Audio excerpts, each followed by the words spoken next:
Hey folks, Kevin and Thea here. Hi guys, hope you're having a great day.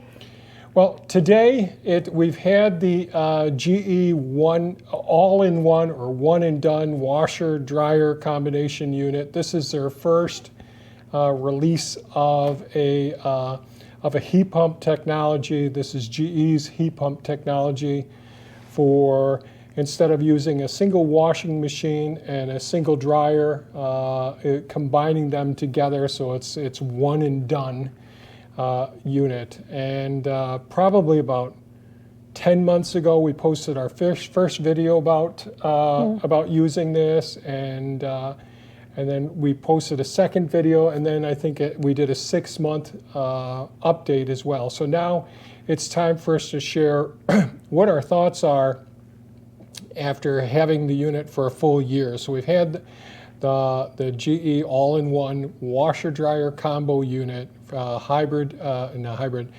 heat pump technology for a full year. So, and we've had lots of comments over this last year about the unit. So let's talk about the comments first. So you'd read through some of the comments today. Most of the comments were appreciation of our videos and that we did it in detail because they were thinking of buying the unit. But there was also a lot of comments with people who had problems or frustrations like we have, as well as some other oddball things like one lady, the door just wouldn't open and she had to wait over a week for a repairman to come, so she had to go, to town and do her laundry and that whole thing.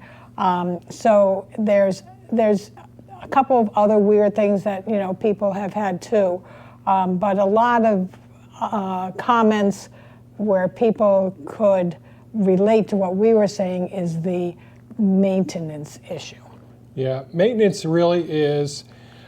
It's much more than what they advertise with the GE, all-in-one washer-dryer combo unit.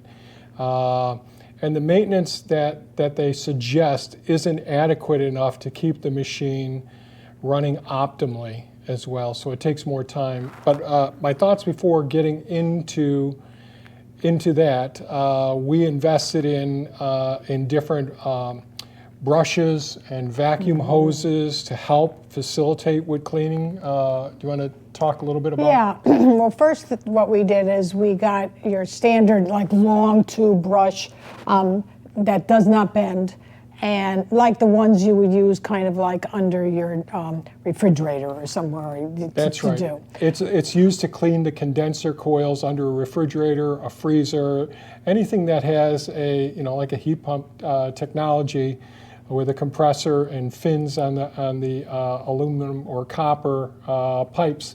They're usually hidden down below on the floor, and so they have this long, rigid one, and we've featured this in previous videos. We're just not going to show that stuff today.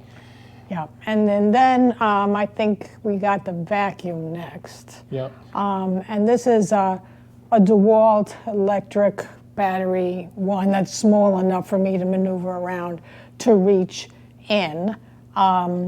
And then Kevin got the attachment to it where you put it at the end of the hose, and it's kind of like that coiled plastic, and then the end is firm about this, so you can kind of maneuver it in the back maybe and suck up some of the debris that might be there. That was the next thing. Right. It's a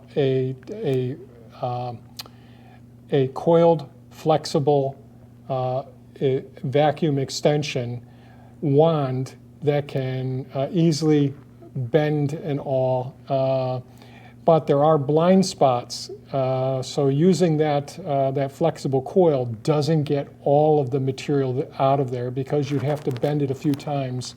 You'd have to use it like a gastroenterologist would use an endoscope to go ahead and go this far, then turn this way, then turn that way, in order to clean it, to look up, to look down, all of those sorts of things. And of course, that doesn't do it. And the space is very narrow, that you're working in.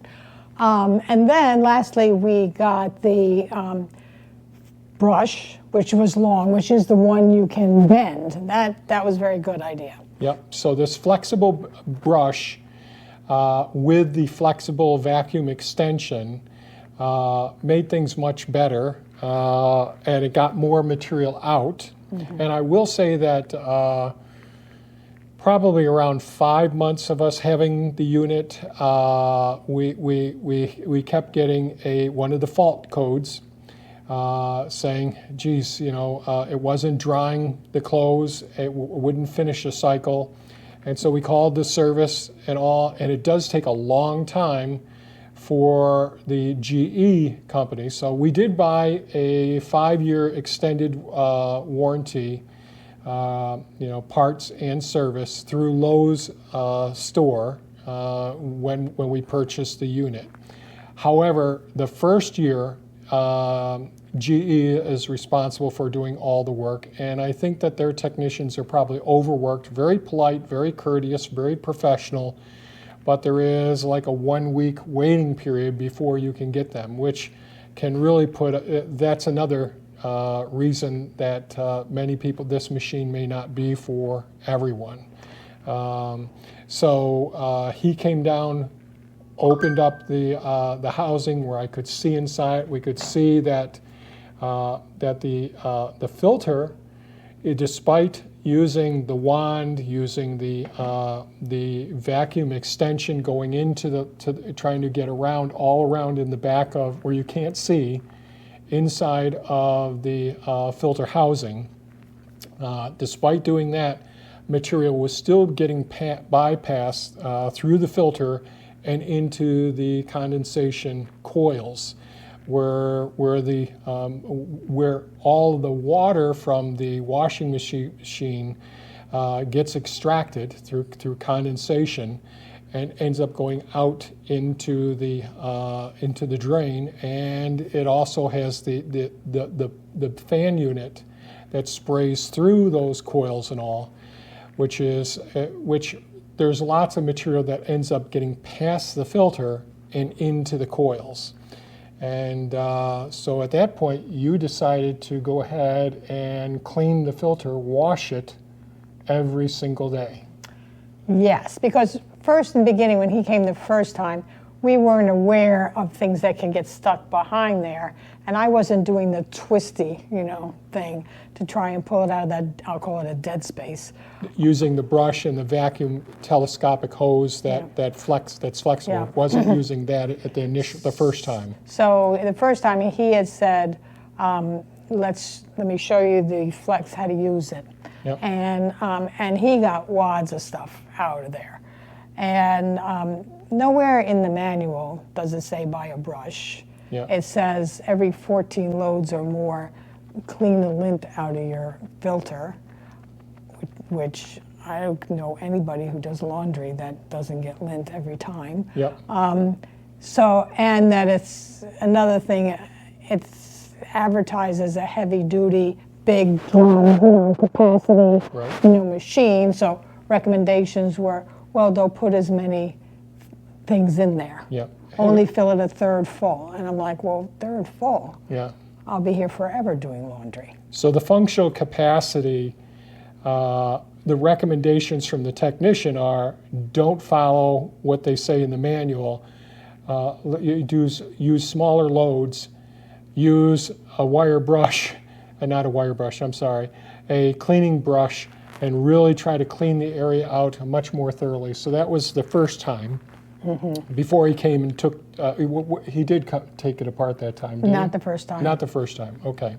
The second time he took the whole lid off, and there was a lot of lint and debris and cat hair. It was probably within just a day or two after he came the first time and told us about this, we got another fault. Yeah, fault 353. Yeah. And it looked like we weren't going to be able to use the machine again, so we contacted him another week before he came out. But we were able to go beyond that fault and use the system, even though there was a fault and saying it wasn't going to work anymore. We were very frustrated with that. And what that fault really means is that it was trying to dry and it couldn't dry. So it says it's in there too long at too high a temperature. Right. So I did some research on the web and found that what I could do is really clean the lint thing at the kitchen sink. And also I could put the towels in, have the towels that are in there that were sopping wet, and turn off the wash cycle and just use the dry cycle, which will start with a spin to get more water out. Yep. And work, and that would work. You know, get me through the week without going to the laundromat. So then the technician came a week later and took the unit apart, and that's when I looked in and could see the amount of material that was making it through to the coils, that was just going, somehow getting through the filter system. And there was someone else there were several people that made videos talking about little modifications that they would do.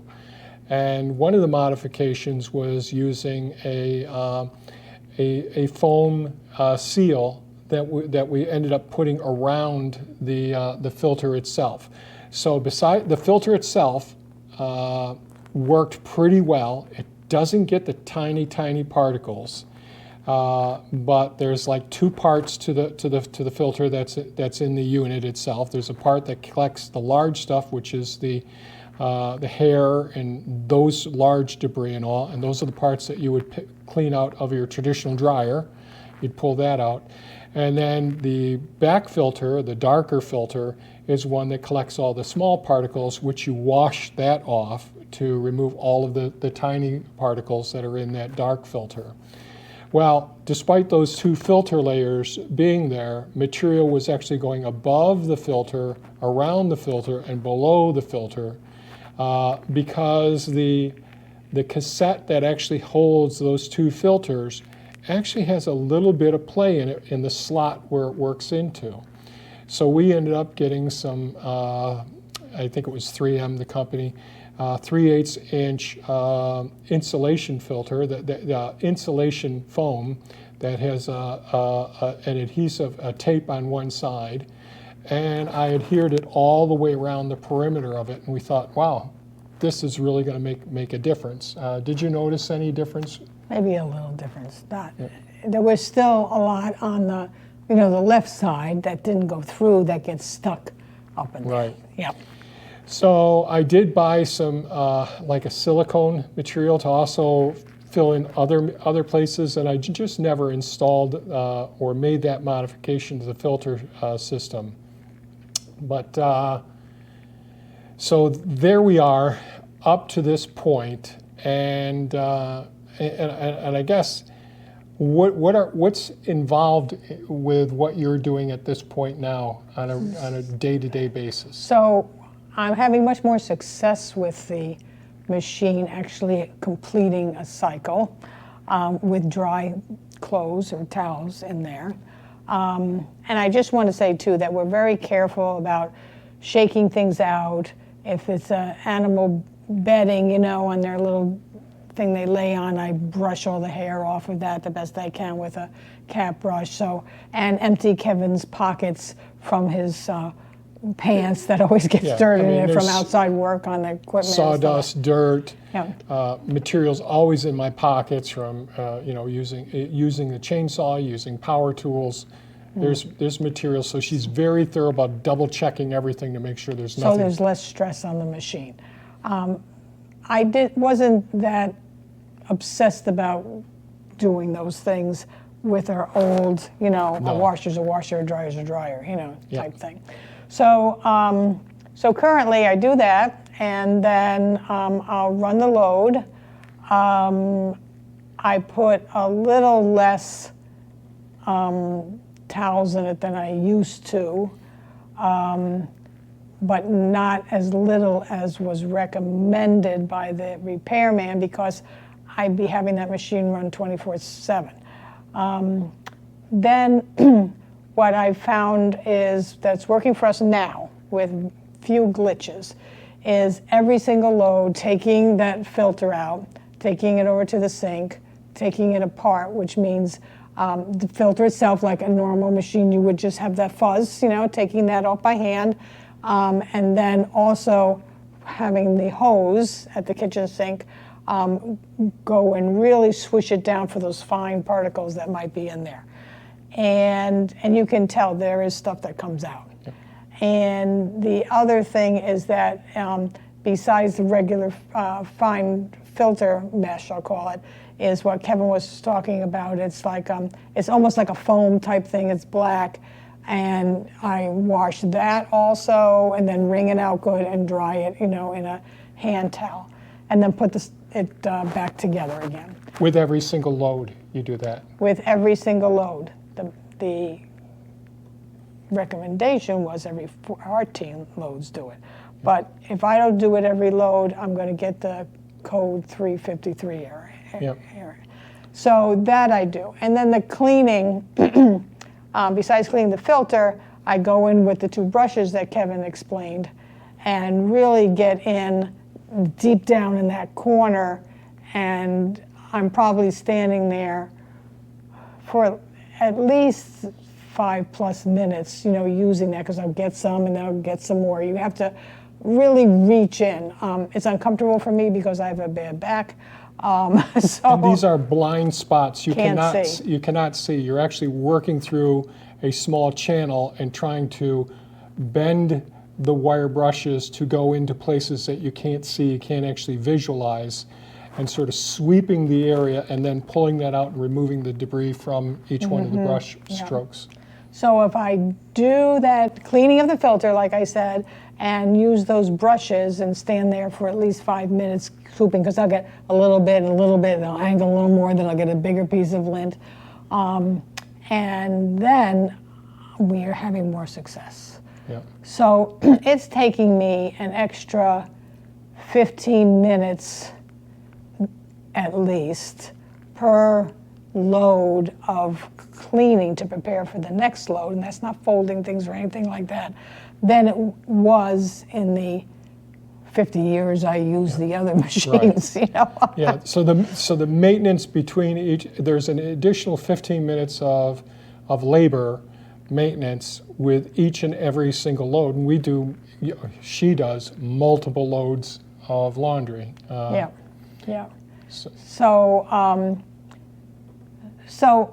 I guess on a positive note, we could start there. Yep. I like the machine besides that. And what I mean is, I like that I just load something once and I can go do something and it will dry it right afterwards. So that's convenient. I like the app that I can look at it and it will tell me you have 52 minutes left, to do. And then you're finished. That's nice, because then I can plan my other chores. I really like that I have more space in the bathroom and we're not so jam-packed, down there. So that's nice. Would I buy that machine again? No. The other thing I would say, the other positive thing I would say is it's more energy conservative. So it uses far less electricity than the 220 or 240 volt electric dryer that we originally had in there. So there's those positive things, but you wouldn't buy it again at this point. Yeah, I don't think so. I would want that type of unit, but I would try a different company, and I would read everybody's comments and YouTubes and all. There was some people that tried other ones, and they had issues also. Other companies issues also. Someone had something good to say about, I think it was Samsung, that they had. So I would do. We researched it, but we didn't delve into it. Well, it was still fairly new as far as the GE and all, and and so let me say this about my approach. So I'm not shocked at all that we're not recommending this product, this version of the GE heat pump technology all-in-one washer dryer unit. I'm not shocked by that.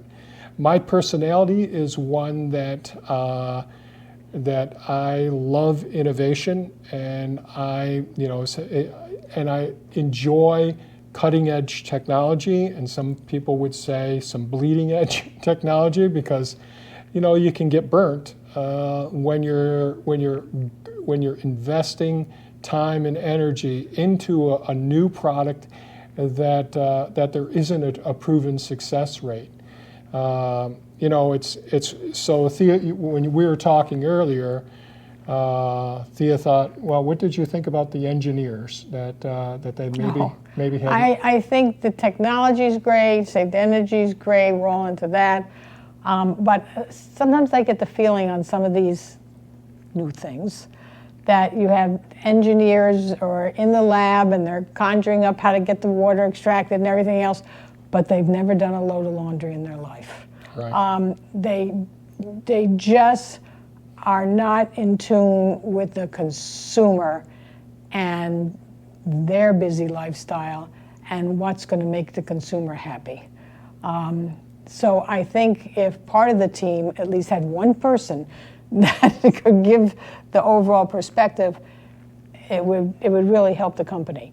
And I'm sure they probably know all this, and hopefully they'll come up with a second correction model. What do you call that? A revised system to just make it easier to maintain, and that maybe their manual would reflect reality as far as cleaning lint and stuff like that. So this is a common problem this day and age, where the marketing, the engineering, the technicians doing the repairs, their first line of trials and all are not done in a way that is designed to be most effective to have the highest quality product in the end run, because the engineers are typically they are separated in most corporations, where they're not actually going through the process of doing the maintenance and all of that themselves. I'm reminded of with Elon Musk with Tesla. And years ago, Tesla bought Solar City, which installed solar panels and all, and Tesla came up with solar roofs, which is different than putting solar panels on the roof.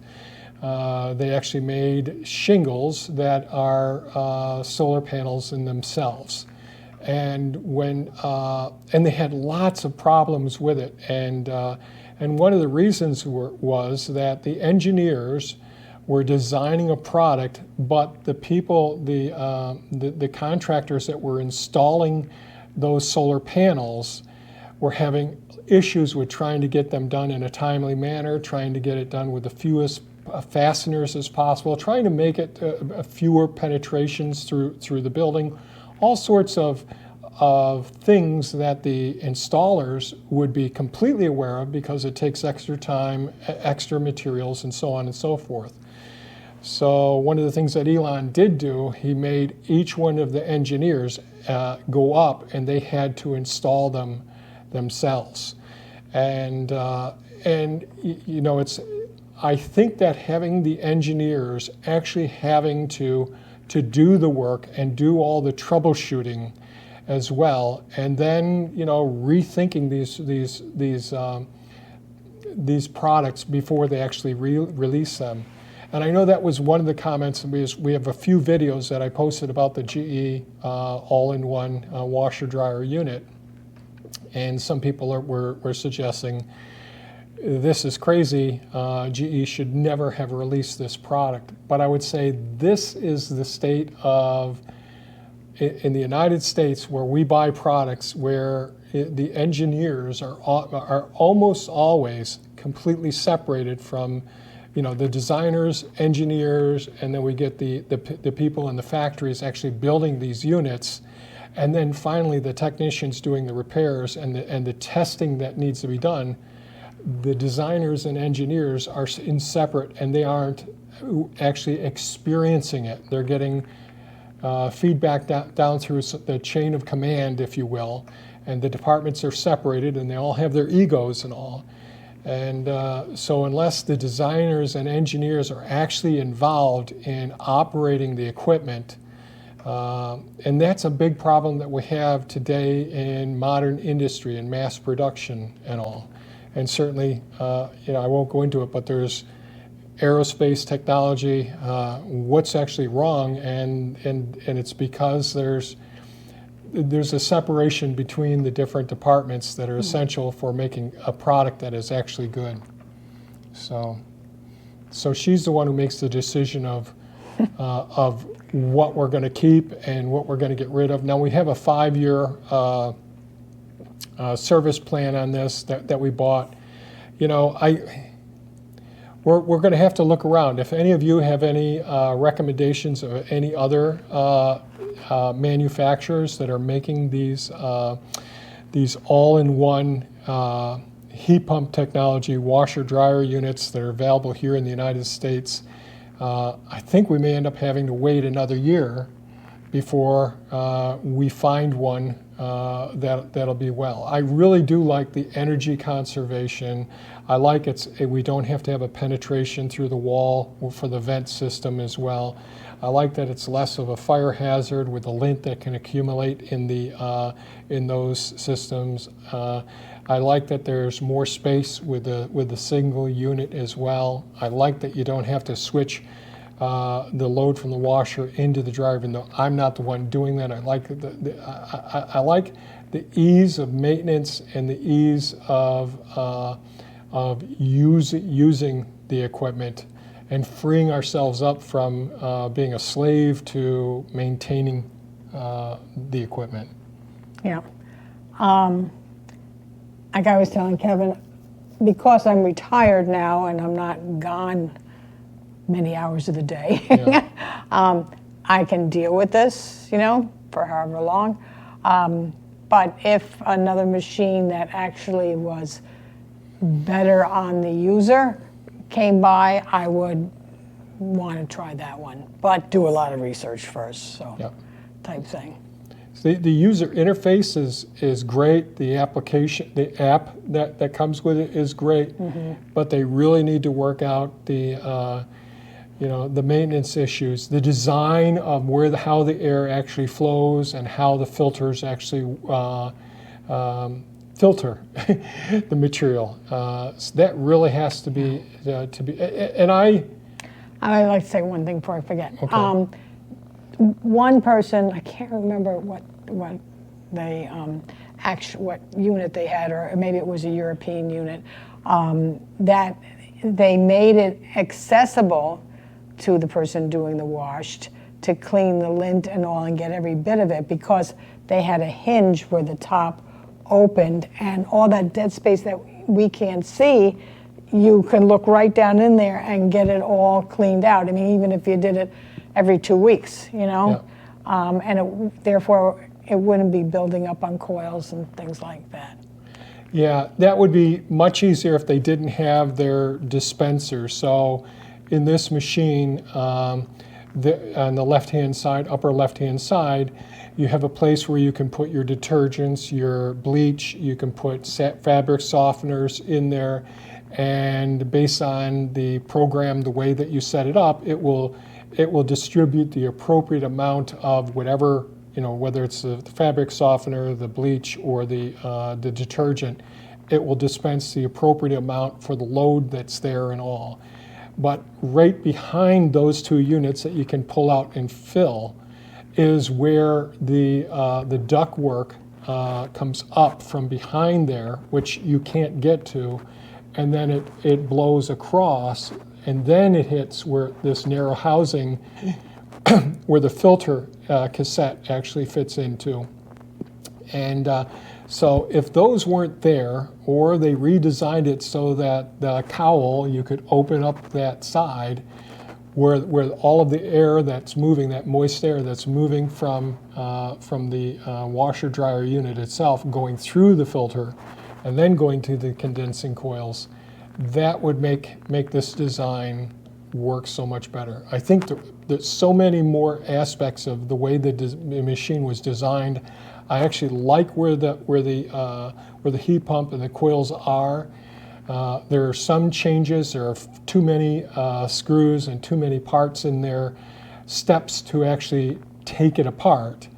But so, you know, like Elon Musk says, you know, parts and processes, the fewer the parts and the fewer the procedures you have to go through for maintaining or building something, remove things that are not necessary.